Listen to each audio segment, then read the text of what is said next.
నమస్కారం AP today news కి స్వాగతం హెడ్లైన్స్ చూద్దాం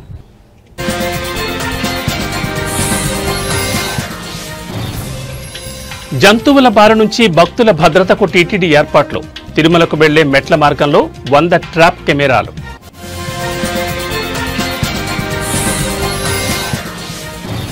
జగన్పై విమర్శలు చేసిన ఏపీ ఉపసభాపతి జగన్ను చంటి పిల్లాడితో పోల్చిన రఘురామకృష్ణరాజు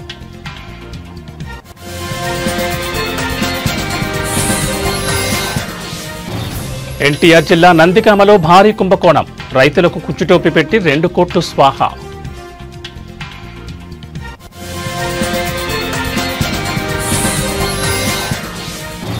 రేపు ఎల్లుండి గణేష్ నిమజ్జనాలకు భారీగా ఏర్పాట్లు ట్యాంక్ బండ్ నెక్లెస్ రోడ్ వైపు వెళ్లే ప్రధాన మార్గాలు మూసివేత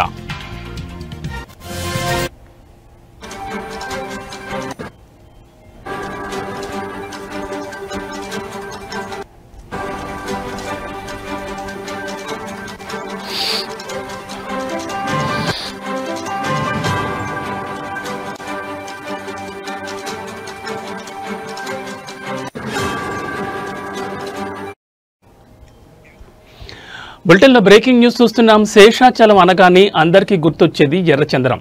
అయితే అంతే స్థాయిలో అక్కడ వన్యప్రాణులు కూడా ఉన్నాయి. ముఖ్యంగా చిరుతపులుల సంచారం ఎక్కువైంది. ఏనుగులు ఇతర వైల్డ్ లైఫ్ కూడా చాలానే ఉంది. వాటి బారి నుంచి మనుషులను కాపాడుకోవడం ఎంత ముఖ్యమో వేటగాళ్ల నుంచి వన్యప్రాణులను కాపాడుకోవడం కూడా అంతే ముఖ్యం. అందుకే అటవీశాఖ టెక్నాలజీ పరంగా కొన్ని విప్లవాత్మక అడుగులు వేస్తోంది. ముఖ్యంగా తిరుపతి, చిత్తూరు జిల్లా అటవీ ప్రాంతాల్లో వన్యప్రాణుల పర్యవేక్షణకు కీలక నిర్ణయాలు తీసుకుంది. తిరుపతి, తిరుమలలో నిరంతరం చిరుతపులులు సంచరిస్తున్నాయి. అందుకే అవి ఎన్ని ఉన్నాయి, ఎక్కడెక్కడ తిరుగుతూ ఉంటాయి అనే విషయాలపై ఫారెస్ట్ డిపార్ట్మెంట్ దృష్టి పెట్టింది. వాటితో పాటు ఇతర జంతువుల సంచారాన్ని అంచనా వేసేలా చర్యలు తీసుకుంది.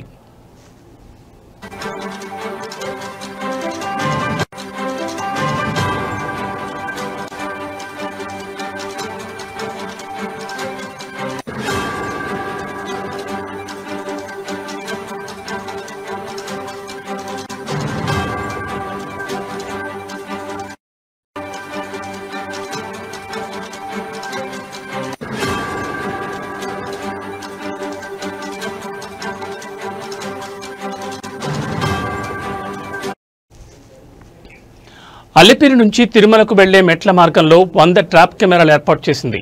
ఇందులో 30కి పైగా సోలార్ పవర్ లైవ్ స్ట్రీమింగ్ కెమెరాలు ఉన్నాయి. వాటితో పాటు ఏఐ ఆధారిత పర్యవేక్షణ, ప్రెడిక్టివ్ అనాలిసిస్, డ్రోన్ నిఘా లాంటి వ్యవస్థను ఏర్పాటు చేశారు. ఇక ఏర్పాటు చేసిన టెక్నాలజీ సత్ఫలితాలు ఇస్తోంది. శేషాచల అటవీ ప్రాంతం లోపల అటవీ శాఖ చిరుతపులుల సంచారాన్ని గుర్తించింది. కెమెరాలలో ఏనుగులు గుంపు దృశ్యాలు రికార్డయ్యాయి. తిరుపతి, చిత్తూరు, అన్నమయ్య డివిజన్లలో డే అండ్ నైట్ పర్యవేక్షణ, డ్రోన్లు, జీపీఎస్, గూగుల్ మ్యాపింగ్ ద్వారా ఏనుగుల కదలికలు అంచనా వేస్తున్నారు.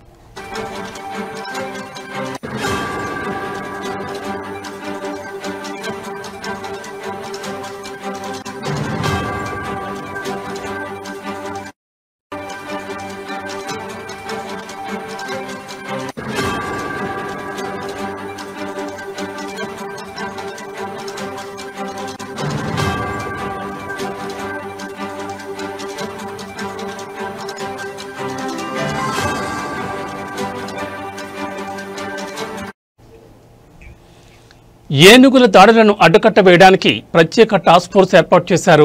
భవిష్యత్తులో స్మార్ట్ ఫెన్సింగ్, SMS హెచ్చరికలు పంపేలా చర్యలు చేపట్టారు. 24 గంటల పర్యవేక్షణ, సెల్ బయోల్యాబ్ ద్వారా ఏనుగుల డేటా సేకరిస్తున్నారు. కమ్యూనికేషన్, హెచ్చరికలు వాట్సాప్, లౌడ్ స్పీకర్ ద్వారా ప్రజలకు చేరవేస్తున్నారు. తాజా లెక్కల ప్రకారం తిరుపతి డివిజన్లో 40కి పైగా ఏనుగులు ఉన్నట్లుగా గుర్తించారు. ట్రాప్ కెమెరాలు, చిరుతపులి వీడియోలు రికార్డ్ అయ్యాయి. డ్రోన్ కెమెరా, ట్రాప్ కెమెరాల్లోనూ ఏనుగులు సంచరిస్తున్న దృశ్యాలు కనిపించాయి.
బులెటిన్లో మరో బ్రేకింగ్ న్యూస్ చూస్తున్నాం.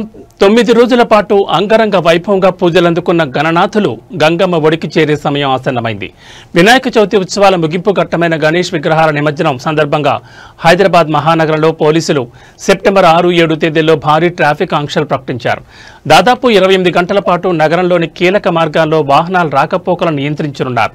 శోభాయాత్ర ప్రశాంతంగా సాఫీగా సాగేందుకు, అదే సమయంలో సాధారణ ప్రజలకు అసౌకర్యం కలగకుండా ఉండేందుకు ఈ చర్యలు తీసుకుంటున్నట్లు నగర పోలీస్ యంత్రాంగం వెల్లడించింది. ఈ సమయంలో నగరవాసులు పోలీసులకు సహకరించి ప్రత్యామ్నాయ మార్గాలను ఎంచుకోవాలని విజ్ఞప్తి చేశారు.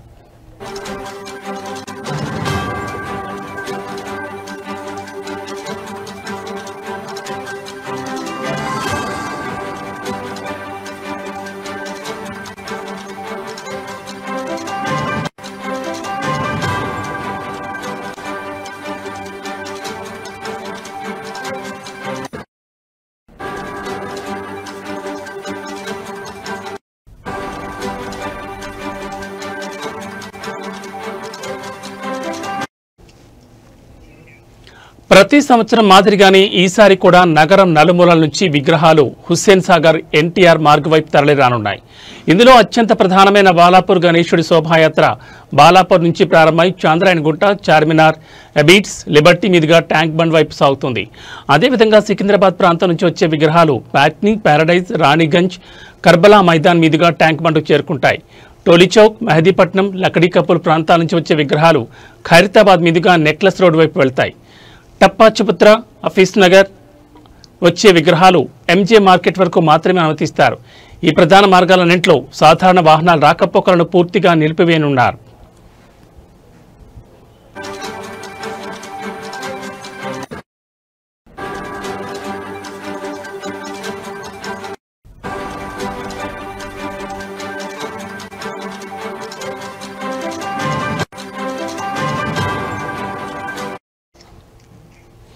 నగరంలోని వివిధ జోన్లలో ట్రాఫిక్ ను భారీగా మళ్లించనున్నారు.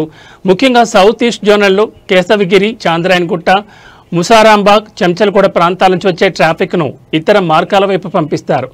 Aliabad, Madina, Nayapul, MJ market, Shivaji bridge, Putlibowli, Himayatnagar, YMC వంటి రద్దీ ప్రాంతాల్లో కఠినమైన ఆంక్షలు ఉంటాయి. అదేవిధంగా లిబర్టీ, అబీడ్స్, ఖైరతాబాద్, ట్యాంక్ బండ్, బుద్ధ భవన్ జంక్షన్లను పూర్తిగా మూసివేస్తారు. నార్త్ జోన్లో ప్యాట్నీ, ప్యారడైజ్, రాణిగంజ్ చౌరస్తాలలో ట్రాఫిక్ను దారి మళ్లిస్తారు.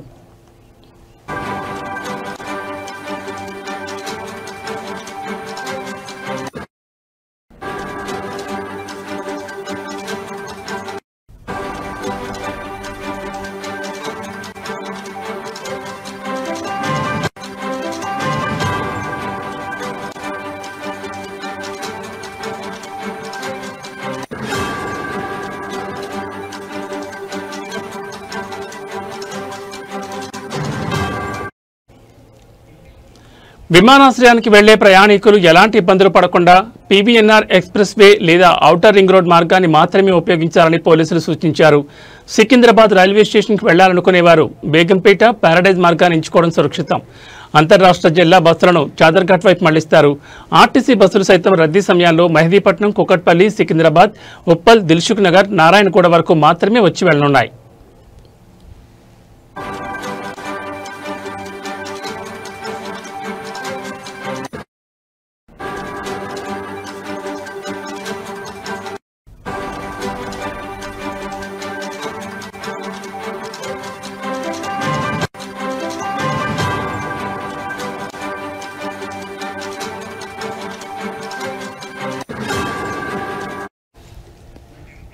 నిమజ్జనం సందర్భంగా నగరాన్ని ట్రాఫిక్ రద్దీ నుంచి కాపాడేందుకు భారీ వాహనాలపై నిషేధం విధించారు.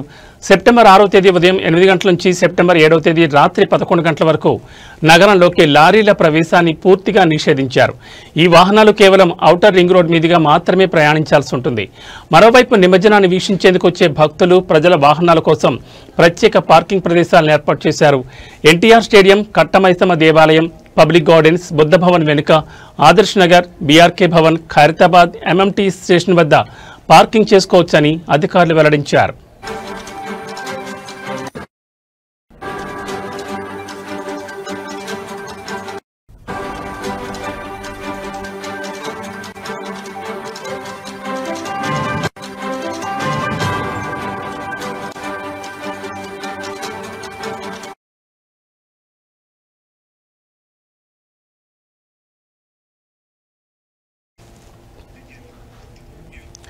ప్రతిపక్ష హోదా కోసం పట్టుబడుతున్న వైఎస్ జగన్మోహన్ రెడ్డిపై ఏపీ శాసనసభ ఉపసభాపతి రఘురామకృష్ణరాజు తీవ్ర వ్యాఖ్యలు చేశారు. జగన్ను చంటిపిల్లాడితో పోలుస్తూ చందమామ కోసం మారం చేస్తున్నట్లుగా వ్యవహరిస్తున్నారని ఎద్దేవా చేశారు. చందమామ వస్తుందా అంటూ ప్రశ్నించారు. జగన్మోహన్ రెడ్డి గారు ఇంకా ఆయన చంటిపిల్లాడు చందమామ సమావేశాలకు జగన్ 60 రోజుల పాటు హాజరు కాకపోతే ఆటోమేటిక్గా డిస్క్వాలిఫై అవుతారని రఘురామకృష్ణరాజు హెచ్చరించారు. ఒకవేళ ఆయన తదుపరి సమావేశాలకు కూడా హాజరు కాకపోతే పులివెందుల అసెంబ్లీ నియోజకవర్గానికి ఉప ఎన్నిక వచ్చే అవకాశం ఉందని పేర్కొన్నారు. ఎమ్మెల్యేగా ఎన్నికైన వారు ఎవరైనా శాసనసభ సమావేశాలను బహిష్కరిస్తే ఆ పదవికి అర్హత లేనట్లే భావించాలని ఆయన స్పష్టం చేశారు. వచ్చినా సరే కేజ్రీవాల్ గారు ఇచ్చారు. అతను రూల్స్ వైలేట్ చేసి ఒక ఛాలెంజ్ లాగా తీసుకోండి పోండి అన్నట్టుగా ఆయన ఇచ్చాడు. అది రూల్కి వ్యతిరేకంగా ఆయన ఇచ్చాడు. ఎవరో ప్రశ్నించలేదు, నడిచిపోయింది. కానీ ఇప్పుడు అది చూపెట్టి మరి 175 వస్తాయని చెప్పని మరి 11 వచ్చిన తర్వాత మళ్ళీ ఎలాగ ప్రజాభిమానం పొందాలి అన్న ఆలోచన లేకుండా మిస్సం సినిమా చూసారా? రమణారెడ్డి గారు మేరీ ప్లీజ్ అంటూ ఉంటాడు సావిత్రి గారిని. అలాగా అన్నిసార్లు ప్రతిపక్ష హోదా ప్లీజ్ అవసరమా? మరి ఎన్నో 5 సంవత్సరాలు ముఖ్యమంత్రిగా ఆయన ఇష్టం వచ్చినట్టుగా పరిపాలించిన ఆ వ్యక్తికి ఇది అవసరమా అనేది పునరాలోచించుకోవాలి. ఎనీహో మాకు కొన్ని రూల్స్ ఉన్నాయి. 60 రోజుల పాటు ఆయన అసెంబ్లీ సమావేశాలకు రాకపోతే ఆటోమేటిక్గా అది మా చేతుల్లో కూడా ఏం ఉండదు. ఆటోమేటిక్గా ఆయన డిస్క్వాలిఫై అయిపోతారు. ఇంచుమించు ఒక 37 రోజులు ఎంతో మధ్యలో ఎప్పుడో ఫస్ట్లో ఆయన వచ్చారు కాబట్టి ఒక 3 రోజులు తగ్గినాయి. 37 రోజులే ఎంతో అయినట్టుగా ఉంది. మరి ఈ సమావేశాలు తర్వాత సమావేశాలకు కూడా మరి ఆయన రాకపోతే మొన్న పులివెందులలో ఏదో బై ఎలక్షన్ వచ్చింది కదా, అలాగే పులివెందుల అసెంబ్లీకి కూడా బై ఎలక్షన్ వచ్చే అవకాశం ఉండొచ్చు. బట్ నా ఉద్దేశం మరి ఆయన ఎందుకంటే ఎమ్మెల్యే అన్న వాళ్ళు ఎవరైనా కూడా శాసనసభ సమావేశాలని బహిష్కరిస్తే వారు నిజంగా కూడా ఆ పదవికి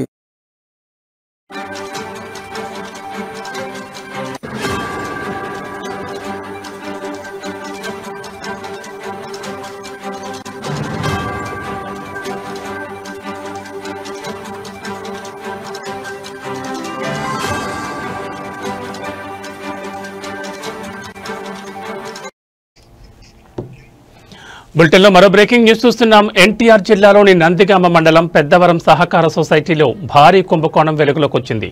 సొసైటీ కార్యదర్శి గుండం ఎల్లారెడ్డి రైతులను మోసం చేసి సుమారు 2 కోట్లు కాజేశాడనే ఆరోపణలు వెలువడ్డాయి.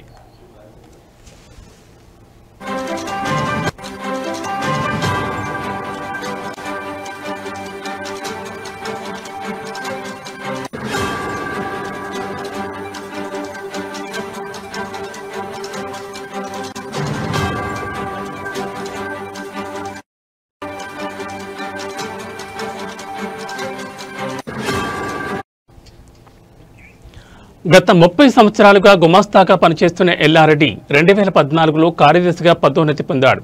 పదవిలో ఉన్నప్పటి నుంచి అతను దొంగ బిల్లులతో రైతులను మోసం చేస్తున్నట్లు విచారణలో తేలింది. రైతులు తాము తీసుకున్న రుణాలను తిరిగి చెల్లించినప్పటికీ ఎల్లారెడ్డి వారికి నకిలీ రసీదులిచ్చి డబ్బును స్వాహా చేసినట్లు ఆరోపణలున్నాయి. ఈ కుంభకోణం మొత్తం 2 కోట్ల వరకు ఉంటుందని అంచనా వేస్తున్నారు.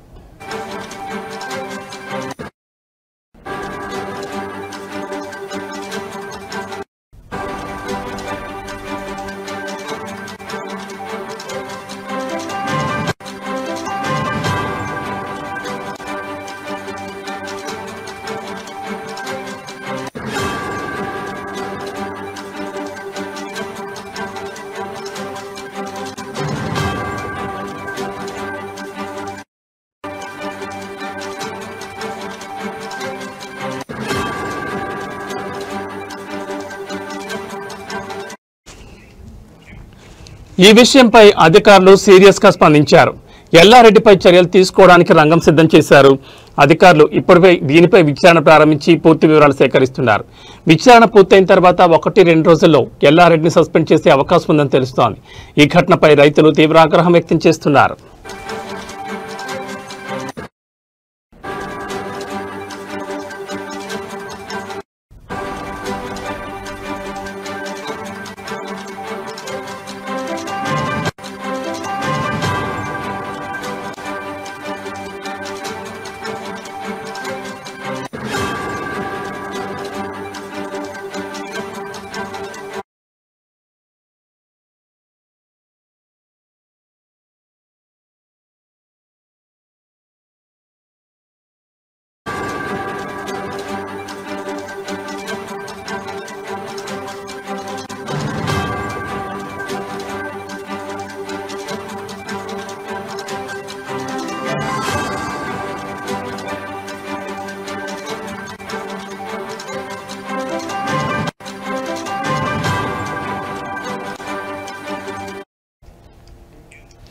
బులెటిన్లో మరో బ్రేకింగ్ న్యూస్ చూస్తున్నాం. జూబ్లీ హిల్స్ లోని తన నివాసంలో ముఖ్యమంత్రి రేవంత్ రెడ్డిని జర్మనీకి చెందిన ప్రముఖ వైద్య పరికరాల తయారీ సంస్థ Bebig medical chairman and CEO John Chan నేతృత్వంలోని ప్రతినిధి బృందం మర్యాదపూర్వకంగా కలిసింది.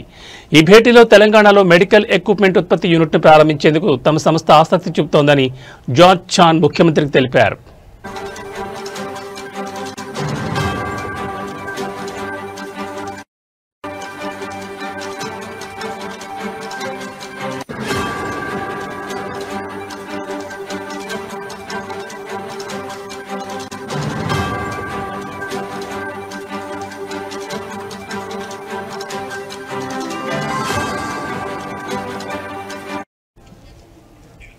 తెలంగాణలో పెట్టుబడులు పెట్టడానికి ముందుకు వచ్చిన జర్మనీ కంపెనీ నిర్ణయాన్ని ముఖ్యమంత్రి రేవంత్ రెడ్డి స్వాగతించారు.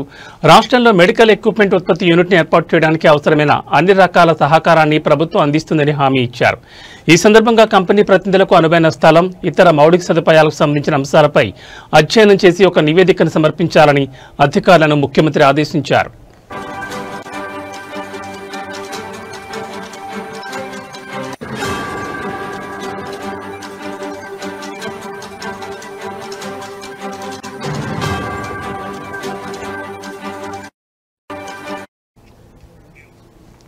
ఈ సమావేశంలో తెలంగాణలోని ప్రభుత్వ ఆసుపత్రుల్లో అత్యాధునిక వైద్య పరికరాలతో పాటు క్యాన్సర్ చికిత్సకు అత్యంత కీలకమైన రేడియేషన్ సెంటర్లను ఏర్పాటు చేయాలని ముఖ్యమంత్రి బీబిగ్ మెడికల్ ప్రతినిధులను కోరారు. తద్వారా రాష్ట్రంలో క్యాన్సర్ రోగులకు మెరుగైన వైద్య సేవలు అందుబాటులోకి వస్తాయని ఆయన అభిప్రాయపడ్డారు.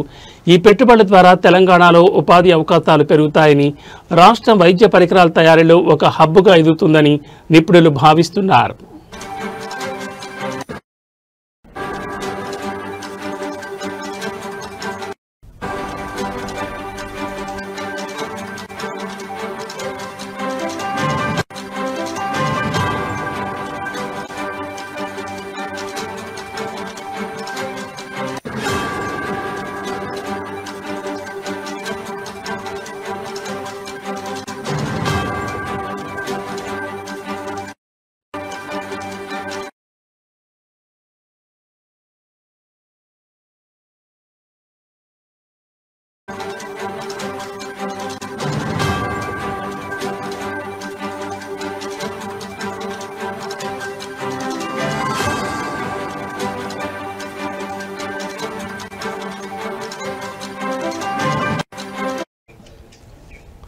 బులెటిన్లో మరో బ్రేకింగ్ న్యూస్ చూస్తున్నాం. బీఆర్ఎస్ అధినేత కేసీఆర్ కు దైవభక్తి ఎక్కువని విషయం తెలిసిందే. హోమాలపై ఆయనకు ఎంతో నమ్మకం. ఇప్పటికే ఆయన ఎన్నోసార్లు పలు రకాల హోమాలు నిర్వహించారు. తాజాగా మరో హోమం నిర్వహించేందుకు ఆయన సిద్ధమయ్యారు. ఎర్రవెల్లిలోని తన వ్యవసాయ క్షేత్రంలో గణపతి హోమం నిర్వహించబోతున్నారు. దీనికి సంబంధించి అన్ని ఏర్పాట్లు పూర్తయ్యాయి. మధ్యాహ్నం 12 గంటలకు హోమం ప్రారంభమవుతుంది. తన భార్య శోభతో కలిసి కేసీఆర్ హోమంలో పాల్గొనున్నారు. విఘ్నాలు తొలగాలని ప్రార్థిస్తూ కేసీఆర్ హోమం నిర్వహించనున్నారు. మరోవైపు బీఆర్ఎస్ వర్కింగ్ ప్రెసిడెంట్ కేటీఆర్ గత 5 రోజులుగా ఎర్రవల్లి ఫామ్ హౌస్లోనే ఉన్నారు. హోమానికి కొద్దిమంది నేతలను మాత్రమే ఆహ్వానించారు.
బులెటిన్లో మరో బ్రేకింగ్ న్యూస్ చూస్తున్నాం. మహబూబాబాద్ జిల్లాలో ఆర్టీసీ బస్సుల్లో సీట్ల కోసం మహిళలు కొట్టుకోవడం చూస్తున్నాం. కానీ మహబూబాబాద్ జిల్లా కేంద్రంలో యూరియా బస్తాల కోసం 2 మహిళలు జుట్టు పట్టుకుని కొట్టుకోవడం అందరినీ ఆశ్చర్యపరిచింది.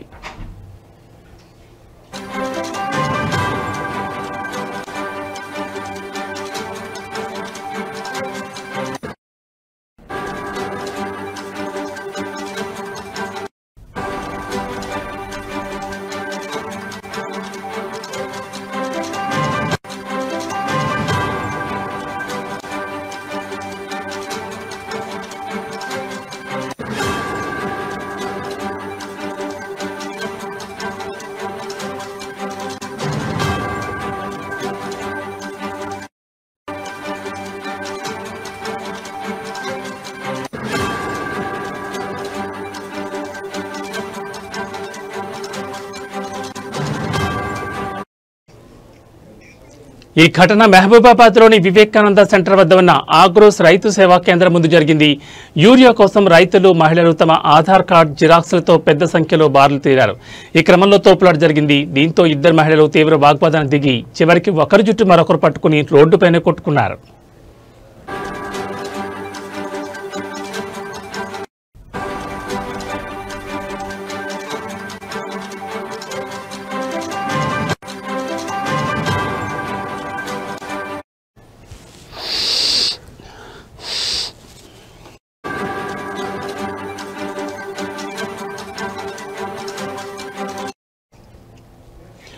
ప్రధాన రహదారిపై వారు పోట్లాడుతూ కొట్టుకోవడం చూసి చుట్టుపక్కల ప్రజలు విస్తుపోయారు. వారిని ఆపేందుకు కొందరు ప్రయత్నించినా వారు ఆగలేదు. చివరికి 2 వ్యక్తులు ధైర్యం చేసి వారిని బలవంతంగా విడదీశారు.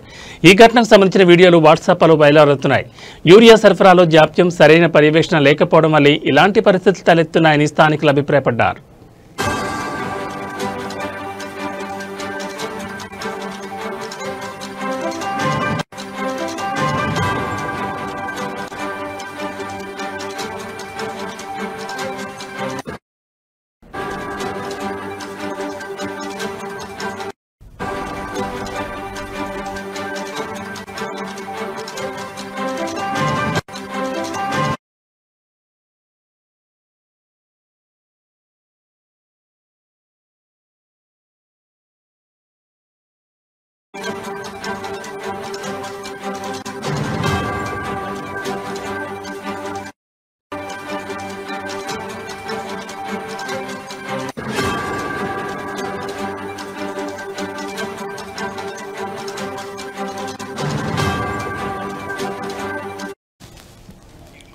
బులెటిన్లో మరో బ్రేకింగ్ న్యూస్ చూస్తున్నాం. రాజన్న సిరిసిల్ల జిల్లా తంగళ్లపల్లి మండలం పద్మానగర్లోని ఇందిరానగర్లో గురువారం రాత్రి 2 వర్గాల మధ్య ఘర్షణ చోటు చేసుకుంది. ఒక వ్యక్తి కారు వినాయక మండపానికి తగలడంతో ఈ గొడవ ప్రారంభమైంది.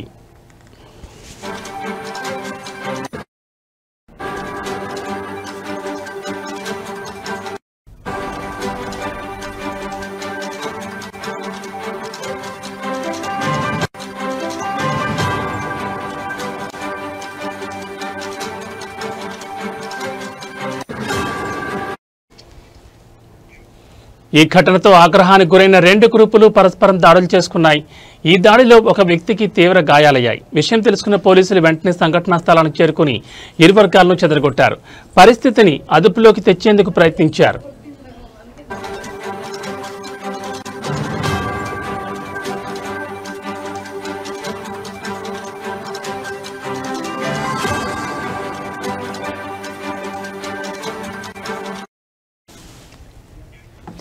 ఈ గొడవకు సంబంధించిన పూర్తి వివరాలపై పోలీసులు దర్యాప్తు చేస్తున్నారు. ఘర్షణకు కారణమైన వారిపై చట్టపరమైన చర్యలు తీసుకుంటామని పోలీసులు చెప్పారు. గ్రామంలో ఎలాంటి అవాంఛనీయ సంఘటనలు జరగకుండా పోలీసులు పర్యవేక్షిస్తున్నారు.